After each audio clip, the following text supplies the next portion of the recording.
রে তুই দি আবার পায়ের উপরে পাও তুলে বসে কি রে তুই ভেতরে তো সুরের মতো দেখাই যায় কি হয়েছে?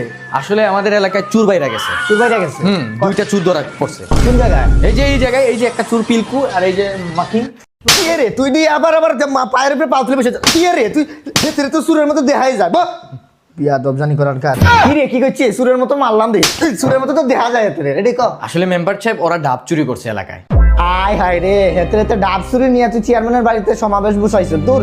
হেই মাছি রাগ করিস না বুঝছ, মাছি রাগ করিস না। ডাব চুরি করছে সিলিমিশন নিয়ে মেম্বার বাড়ি চলে আসবি তুই দি, সমস্যা কি বেটা তোর? আসলে চেয়ারম্যান সাহেব ডাবগুলো আপনার কাছ থেকে চুরি করছে। কি করছ কি করছ? সর্বনাশ, 20 টাকাতে মাসে একটা ডাব খাইছে না? আরে না, আপনার যে 20 টাকা আছে না সবগুলোই খালি করে ফেলাইছে। তুই মারবি না? আমি মারবো। আপনি মারেন। ভালো